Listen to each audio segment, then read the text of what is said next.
Let's get more analysis and bring in Jonathan Day, Senior Advocacy Officer at the Civil Liberties Union for Europe, authors of the report we've been referring to. He joins us now live from Budapest in Hungary. Jonathan, thank you very much for being with us. We'll note that you are in Budapest, where the new leader there, Péter Magyar, is shutting down the state media that have become, as he says, and few people dispute it, a propaganda tool for Viktor Orban, the far-right nationalist friend of Vladimir Putin, who's been voted out of office. Is this indicative of the problem that is basically becoming pan-European, the media being instrumentalized by the rich and powerful? Yes, it's frankly not a new problem. This is an ongoing problem, and our report, this is the 5th year we've done it, has noted this every year that we've done the report, whether it's government or the rich and powerful businessmen buying up media. Media is a tool. It's a tool for either politicians or the wealthy to project their views. And as we saw in Hungary, as you noted, in some cases, in the worst cases, it becomes little more than a propaganda machine for the government. And this kind of issue, is it spread wider across Europe? Clearly, there are a number of factors regarding the rise of far-right movements across the continent. Is it something that you're noting in terms of your analysis of how the media performs? Yes, the problem is certainly widespread. It's not simply Hungary or now Slovakia, which appears to be following down Hungary's path. But specifically, the issue of political interference is quite widespread, particularly with regard to public service media or with regard to media regulatory bodies. The desire for politicians to be able to handpick the leadership of these bodies, or even in the worst cases, control the editorial lines of public service media. It exists.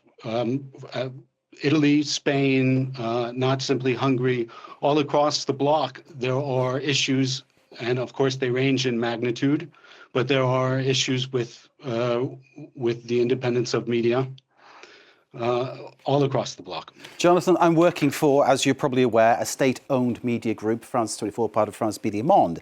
I have the freedom to challenge and criticise the government, though.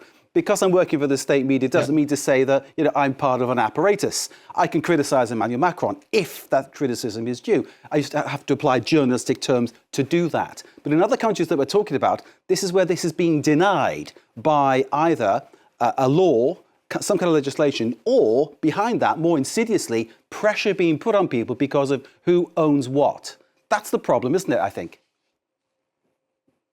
Yes, absolutely. And a lot of this pressure is not seen. And you, as you said, you have the luxury of criticizing those in power. And there are others across the EU who don't share that luxury with you.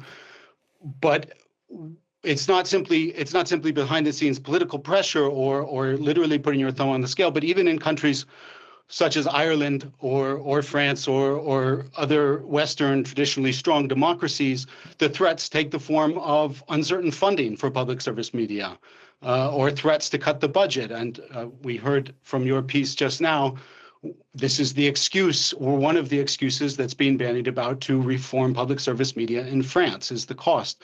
So there are tremendous pressures being placed on media, and we don't often see those, which is why our report is so important. Okay, let's get the elephant in the room into the conversation then. What's happening here in France? Because the recommendation is that €1 billion has to be found out of a €4 billion pot, which is funding the state sector public broadcasters, including France 24. We have to say that in case anybody accuses me of not actually stating the situation as it is. Do you think what we're seeing here is some kind of far-right movement, because the gentleman involved who's been chairing this is from the far-right politically here in France?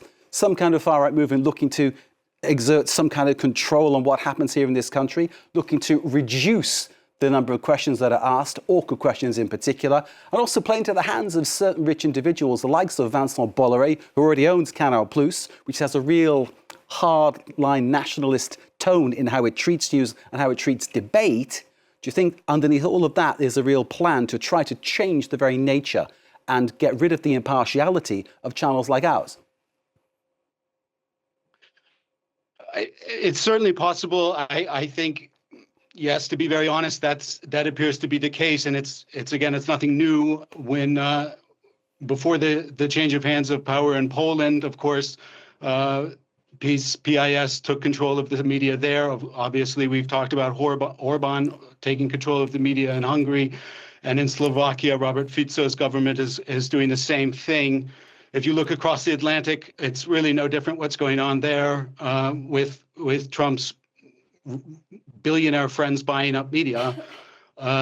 So there appears to be an undeniable concerted effort by those with money and those in power to control the flow of information and what can and cannot be said. And it seems fairly obvious that lately, at least, this has been largely done by members who are self-identified as being from the right or the far right. Indeed, Donald Trump and his administration restricting who can be in the White House pool to ask the questions, the kind of questions he doesn't want to have. You don't get your accreditation, you're out, that kind of thing.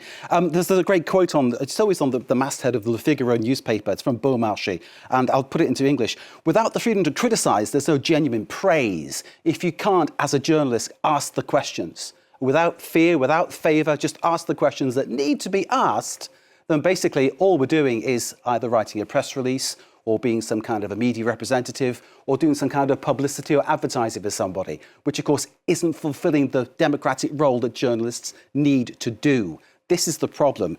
Do you think I came into this business to change the world or try to change the world, to give a voice to those people who don't have a voice, and I still have that ideal in my heart? Can I do that? Can the next generation of journalists do that? Is it all going to change utterly? You can do that and you should do that. And I encourage the next generation of journalists to do the same. I'm an optimist. I think you have to be to work in my line of work, at least a little bit. But I believe that the role of journalists is invaluable to a democratic society. The watchdog function you play, as you say, by asking the questions that should be asked, by accessing the information and sharing the information that should be shared, is essential. And it's really what keeps democracy. And it's really what makes it all work. And without that, we see it's sort of the canary in the coal mine. When media freedom goes, the rest is not far behind. This happened where I live in Hungary right now. It could be changing, but let's see. It's a long road ahead. Once it gets damaged, it can take a long time to fix. But I believe ultimately that it will survive and that media freedom is essential to democracy. Jonathan Day, thank you very much indeed. I pledge to you I will continue to ask awkward questions no matter who is the subject, provided, of course, I'm being journalistically correct and fair. I will do that. Thank you, sir, for joining us. That's Jonathan Day, Senior Advocacy Officer at the Civil Liberties Union for Europe, behind this report, which says that more and more people are losing faith in the media across Europe. We hope here at France 24 we can persuade people to change that point of view. And Jonathan, thanks again for joining us.